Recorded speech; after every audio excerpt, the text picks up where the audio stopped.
Hi hello everyone. इस video के अंदर हम करेंगे रेगुलेशन 4 ऑफ सेबी एलओडीआर। बहुत ही इंपॉर्टेंट रेगुलेशन है ये। जो रेगुलेशन 4 है बहुत सिंपल है, बहुत मुश्किल नहीं है, बट आपके एग्जाम के पर्सपेक्टिव से और प्रैक्टिकल पर्पस से काफ़ी इंपॉर्टेंट है। अब ये रेगुलेशन 4 है क्या? इसके अंदर बेसिकली अगर आप एलओडीआर को देखोगे, listing obligation and disclosure requirement, तो हमारे इस एक्ट का नाम क्या है? डिस्क्लोजर रिक्वायरमेंट के बारे में बात कर रहे हैं। डिस्क्लोजर मतलब कि आपको क्या क्या चीज़ें, अगर आप लिस्ट हो जाते हो तो आपको क्या क्या चीज़ें डिस्क्लोज करने की ज़रूरत है, क्या क्या चीज़ें आपको पब्लिक में बताने की ज़रूरत है। ठीक है, तो डिस्क्लोजर रिक्वायरमेंट्स बता रहा है एक तरीके से ये आपको। तो इसमें क्या है, जो हमारा चैप्टर 2 है जिसके अंदर ये प्रिंसिपल हमें दिए गए हैं, तो ये 3 ग्रुप्स के अंदर हमने इसको डिवाइड किया है। जब हम इन, यानी कि एक तरीके से क्या है, देखो, एक ये प्रिंसिपल्स हैं आपके पास। प्रिंसिपल्स का मतलब क्या होता है? प्रिंसिपल्स मीन्स कि आपको जब भी अपनी कोई पॉलिसी बनाओगे तो इन इन प्रिंसिपल्स को ध्यान में रखते हुए आपको अपनी पॉलिसी बनानी है, यानी कि इन चीज़ों को आपको ध्यान रखना है। तो जैसे मान लो अब आपको क्या करना है, आपको कोई डिस्क्लोजर करना है, तो उन डिस्क्लोजर को करते हुए आपको रेगुलेशन 4 को ध्यान में रखना है। तो ये चीज़ होती है यहाँ पे। तो अब क्या है इस रेगुलेशन 4 के अंदर? सबसे पहले अगर देखो तो 3 पार्ट्स के अंदर डिवाइड हो रखे हैं प्रिंसिपल। पहले पार्ट के अंदर हमें बात करता है कि आपको डिस्क्लोजर एंड ट्रांसपेरेंसी के रिगार्डिंग किन प्रिंसिपल्स को ध्यान में रखना है। दूसरा, आपको माइनॉरिटी स्टेक होल्डर्स के रिगार्डिंग जब पॉलिसीज बनानी है तो किन बातों को ध्यान में रखना है। और जब आपको बोर्ड ऑफ डायरेक्टर्स की रिस्पॉन्सिबिलिटी बतानी है, उसके रिगार्डिंग जब आपको पॉलिसीज बनानी है, तो उस वो बनाते वक्त आपको किन प्रिंसिपल्स को ध्यान में रखना है। तो ये हमारे रेगुलेशन 4 के अंदर दे रखा है। तो सबसे पहले रेगुलेशन 4 क्लॉज 1 के ऊपर अगर हम आए तो ये हमें बताता है कौन से प्रिंसिपल्स गवर्निंग डिस्क्लोजर्स। तो किस बारे में बात कर रहे हैं कि ऐसे प्रिंसिपल जो कि हमें बताते हैं कि हमें डिस्क्लोजर्स के लिए किन किन चीज़ों का ध्यान रखना चाहिए। ठीक है, तो हम डिस्क्लोजर करते हैं किसको? एक लिस्टेड एंटिटी है। लिस्टेड एंटिटी यानी कि किसी कोई उस एंटिटी की कोई भी सिक्योरिटीज़ जो हैं, डेजिग्नेटेड सिक्योरिटीज़ जो हैं, किसी भी रिकॉग्नाइज्ड स्टॉक एक्सचेंज के ऊपर लिस्टेड है। तो यानी कि हमें डिस्क्लोजर्स करने हैं। किसको डिस्क्लोज करते हैं हम चीज़ें? हमें पब्लिक को डिस्क्लोज करनी है, हमारे स्टेक होल्डर्स को डिस्क्लोज करनी है, ताकि उनको हमारी कंपनी के अंदर क्या चीज़ें हो रही हैं वो पता लगती रहें और उनसे कोई भी चीज़ छुपे ना, एक ट्रांसपेरेंसी पैदा हो और उनके साथ किसी भी तरीके का धोखा ना हो। तो लिस्टेड एंटिटी को क्या करना है? इन प्रिंसिपल्स को ध्यान में रखना है। जब भी कोई डिस्क्लोजर किए जा रहे हों, क्या किए जा रहे हों? जब भी कोई डिस्क्लोजर किए जा रहे हों कंपनी के द्वारा, किसको डिस्क्लोजर करते हैं? हम स्टॉक एक्सचेंज को करते हैं, क्योंकि कंपनी डायरेक्टली हमको कैसे करेगी? तो वो स्टॉक एक्सचेंज को बताती है एक तो। या फिर जब अपनी वेबसाइट के ऊपर कोई डिस्क्लोज करिए तो किन चीज़ों को ध्यान रखना है अपनी वेबसाइट के ऊपर डिस्क्लोजर करते हुए। या फिर किसी और मीडियम से भी अगर कोई डिस्क्लोजर किया जा रहा है कंपनी के थ्रू, जो लिस्टेड एंटिटी है उसके थ्रू, तो उसको किन चीज़ों को ध्यान में रखना है। तो किस किस तरीके से डिस्क्लोजर किया जाता है? या तो स्टॉक एक्सचेंज के थ्रू किया जाएगा, या वेबसाइट के थ्रू किया जाएगा, या किसी और मीडियम के थ्रू किया जाएगा। तो इन प्रिंसिपल्स को ध्यान में रखना है जब भी कोई डिस्क्लोजर किया जाए। तो सबसे पहले किस बात को ध्यान में रखना है?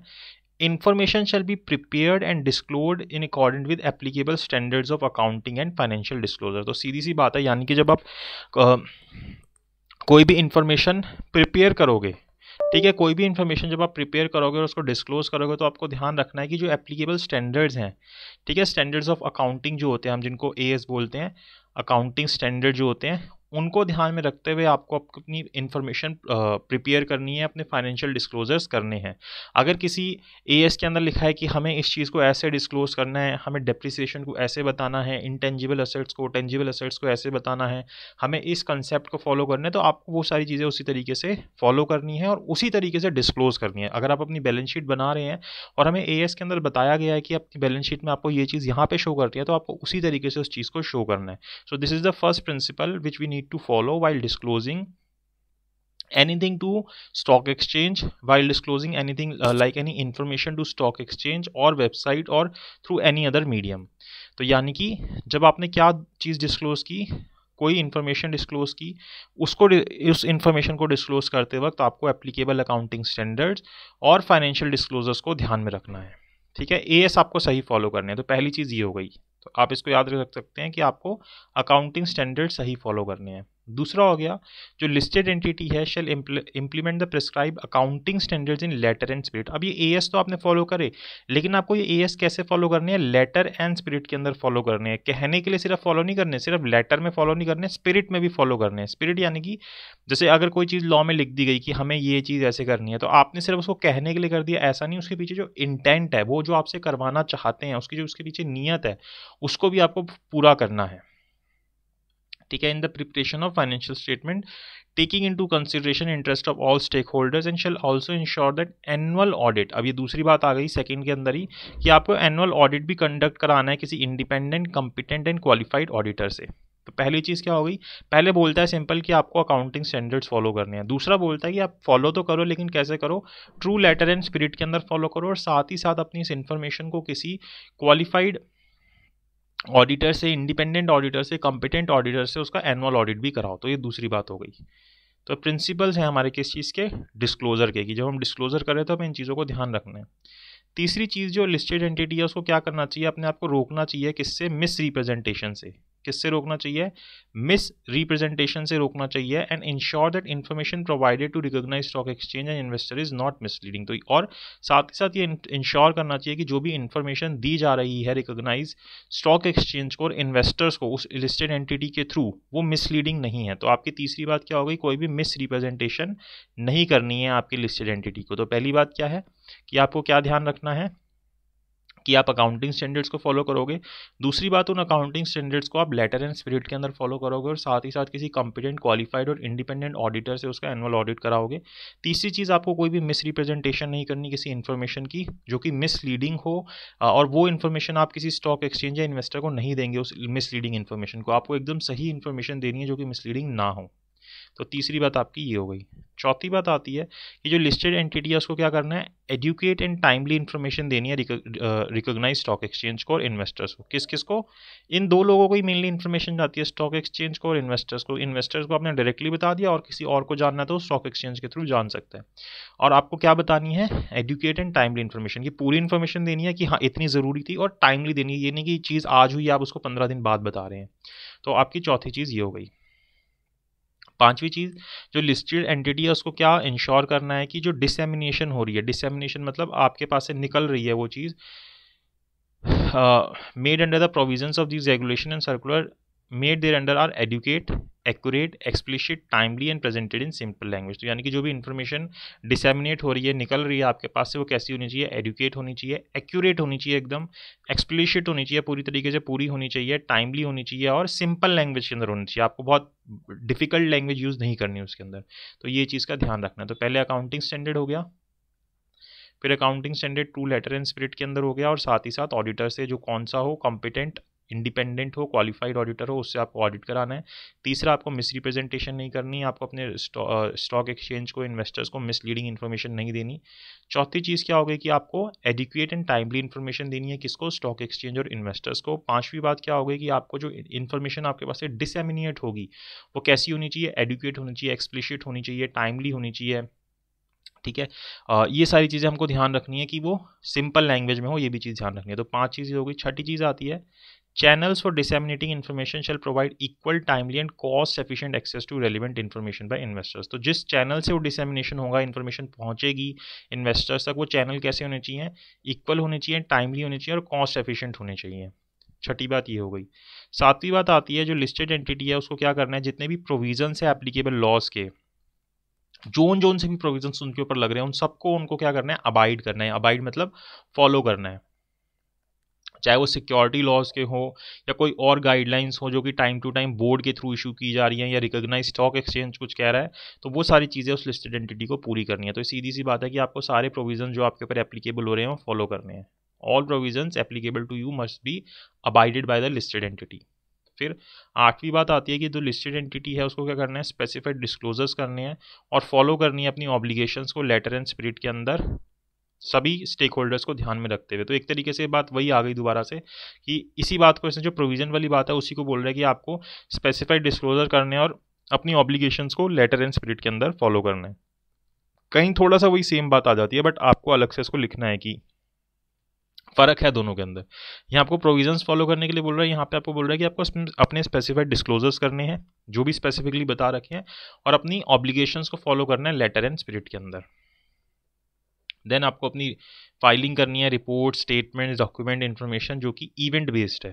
ठीक है, इवेंट बेस्ड कई इवेंट, जैसे कई इन्फॉर्मेशन आपको डिस्क्लोज करनी पड़ सकती हैं कि ये इवेंट हुआ तब आपको वो इन्फॉर्मेशन डिस्क्लोज करनी है। जैसे अब मान लो आपने बाय बैक किया, तो आपको विद इन 24 आवर्स के अंदर रिकॉग्नाइज स्टॉक एक्सचेंज को बताना है कि हमने ये इवेंट किया। आपने वॉलेंटरली डी लिस्टिंग करी, तो आपको बताना है वो कि हमने इस तरीके की चीज़ें की हैं 24 आवर्स के अंदर। कुछ चीज़ें ऐसी हैं जो कि आपको विद इन 30 मिनट्स बतानी होती हैं।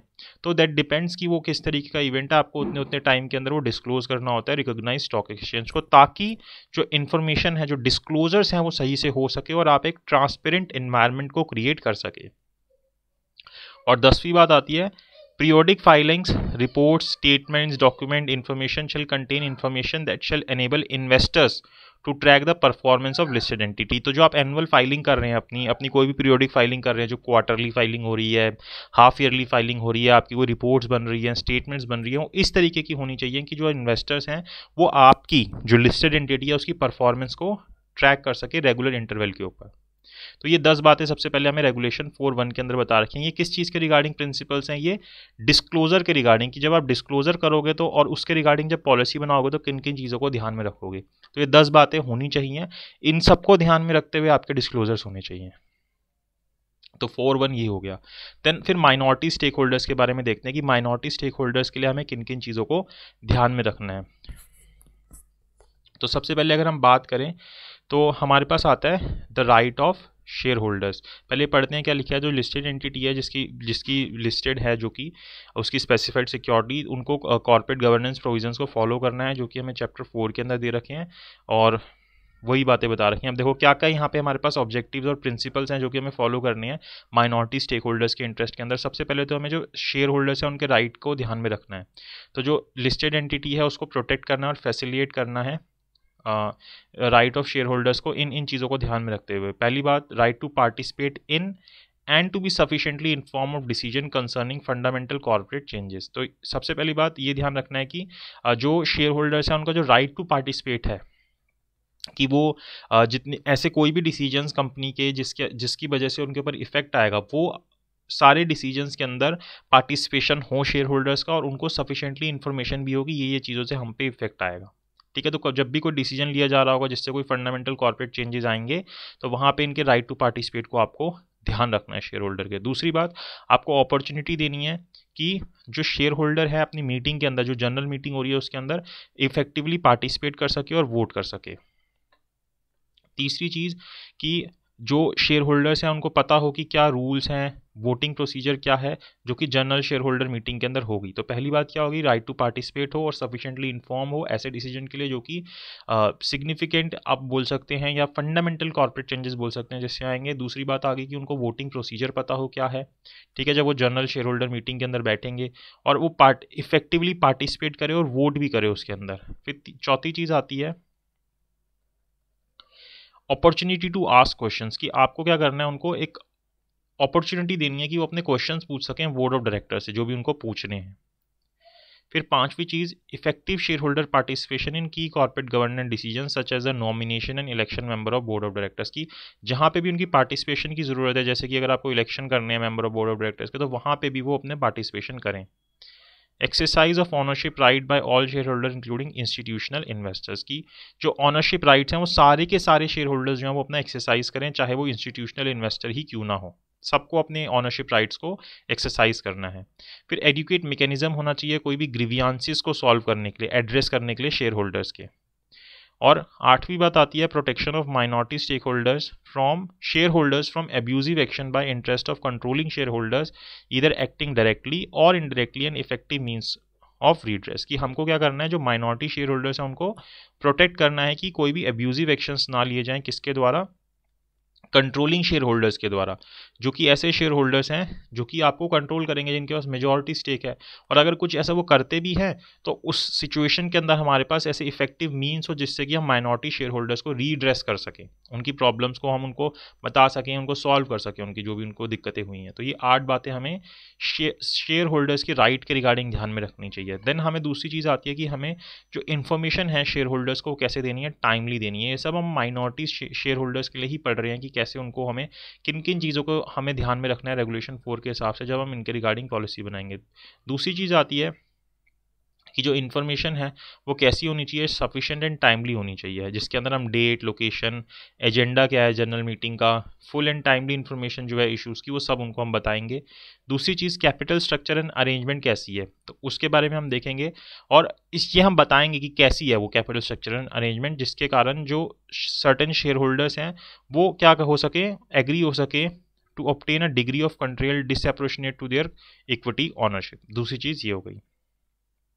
तीसरा आता है right attach to all series and classes of shares which shall be disclose to investor before they acquire shares. तो कौन से शेयर होल्डर के पास या कौन से क्लास ऑफ शेयर होल्डर के पास किस तरीके के राइट हैं, ये सारे आपको डिस्क्लोज करने हैं, ताकि अगर कोई और व्यक्ति शेयर्स को एक्वायर करना चाहता है तो वो इन चीज़ों को ध्यान में रखे और उसके बाद ही वो डिसीजन ले सके, कि वो एक ट्रांसपेरेंट वे के अंदर इन्फॉर्म डिसीजन ले। तो इसलिए हम ये सारी चीज़ें डिस्क्लोज कर रहे हैं। दूसरी चीज़ हो गई कि क्या, टाइमली इन्फॉर्मेशन के रिगार्डिंग। पहली चीज़ क्या आती है, हमें राइट ऑफ शेयर होल्डर्स को ध्यान में रखना था। दूसरा, टाइमली इन्फॉर्मेशन देनी है। तीसरी, इक्विटेबल ट्रीटमेंट करना है। ये आपसे ना बेसिकली बीच बीच में से पूछ लेगा कि इक्विटेबल ट्रीटमेंट रेगुलेशन 4 के हिसाब से कैसे करना है हमें शेयर होल्डर्स के लिए, तो उसके अंदर फिर आपको ये सिर्फ ये वाले पॉइंट समझाने होंगे।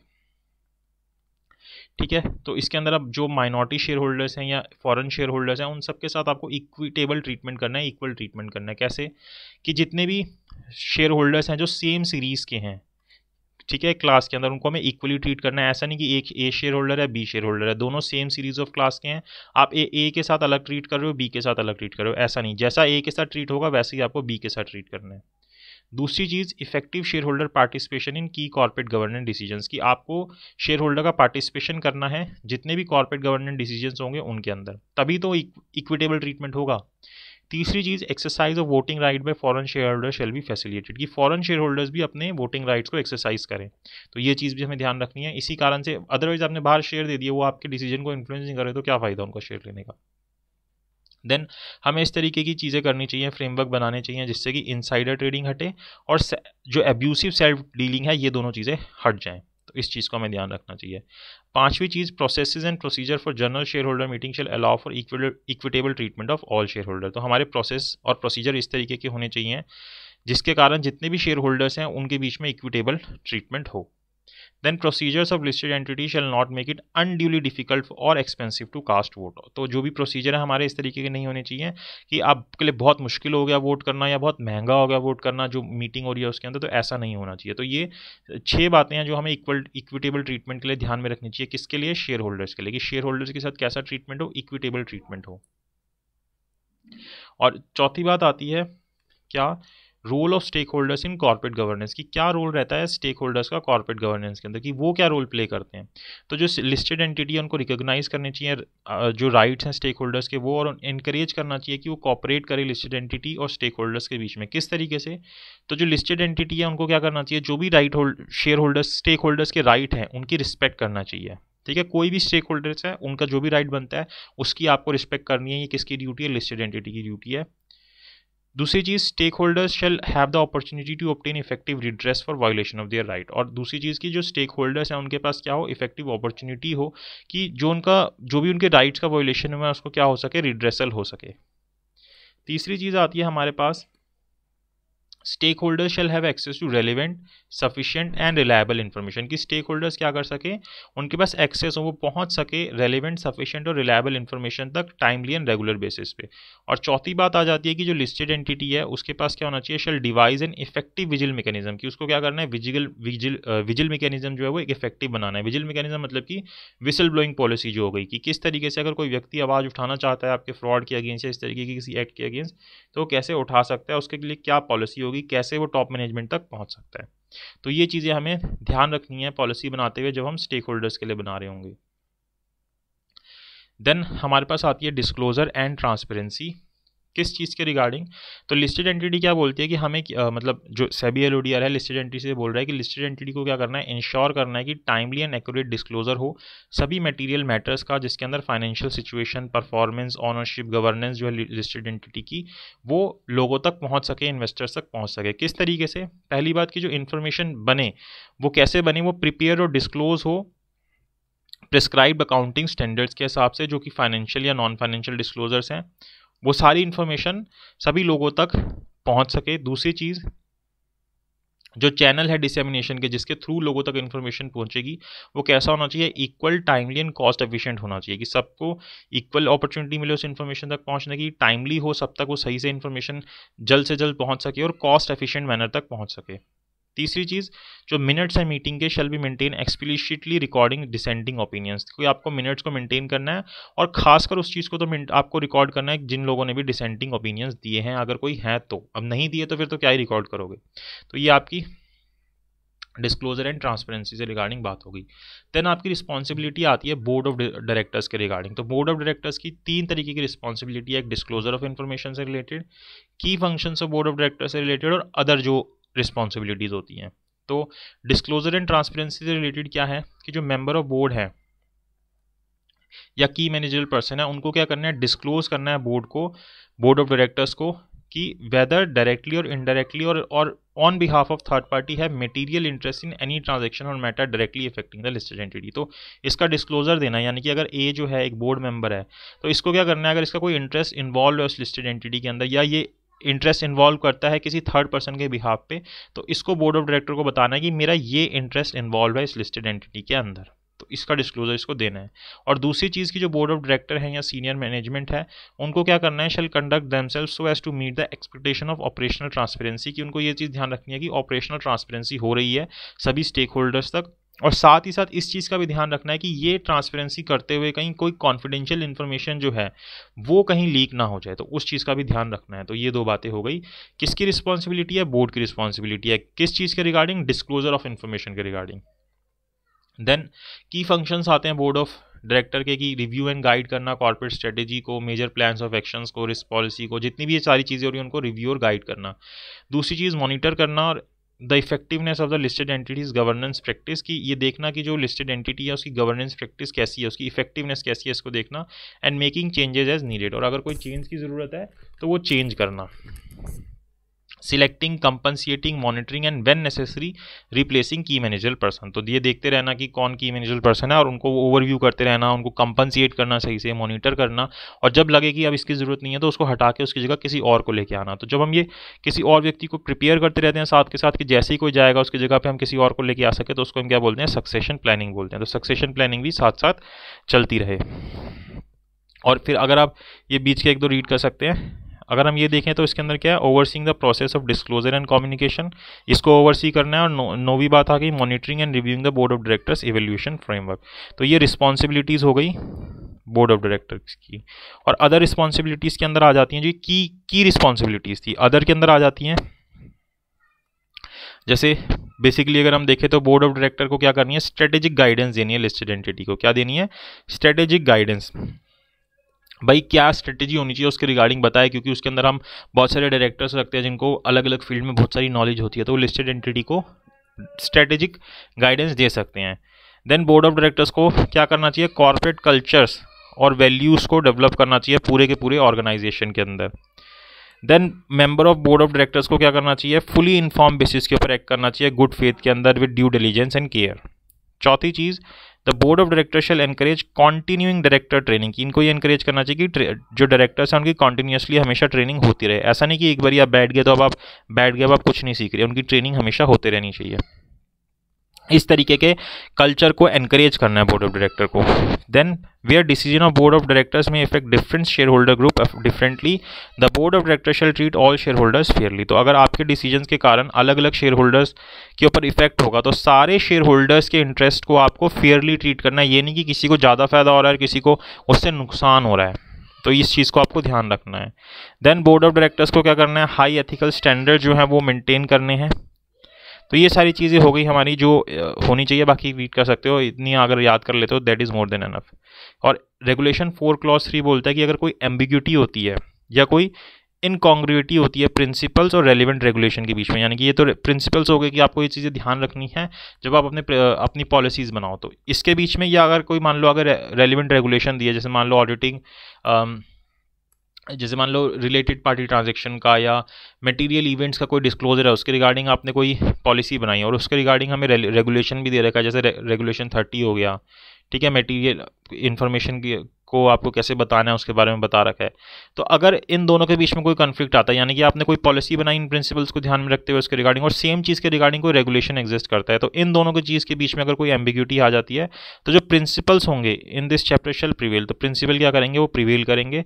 यानी कि जो प्रिंसिपल्स हैं उनकी सुपीरियरिटी है रेगुलेशंस के कंपैरिजन में, यानी कि अगर कोई रेगुलेशन कुछ बोल रहा है लेकिन प्रिंसिपल उससे अलग जाके कुछ बात बोल रहा है, तो principle will prevail, not the regulation will prevail. This और these principles have superiority over the regulations. तो ये हमारा रेगुलेशन 4 कंप्लीट होता है। देन हम देखेंगे कुछ कॉमन एप्लीकेशन, जैसे रेगुलेशन 5, 6, 7, 8, 9, 10, 11, 12, 13, 15 तक ऐसे दे रखी हैं, उनको हम देखेंगे। तो आई होप आपको रेगुलेशन 4 समझ आया हो। सिर्फ रेगुलेशन 4 अभी हमने किया है कि इसके अंदर क्या दिया गया है, कैसे प्रिंसिपल बताए गए हैं। अगर आपको वीडियो अच्छी लगी तो प्लीज़ लाइक कीजिएगा, शेयर कीजिएगा, चैनल को सब्सक्राइब जरूर कीजिएगा। Thank you so much for watching this video.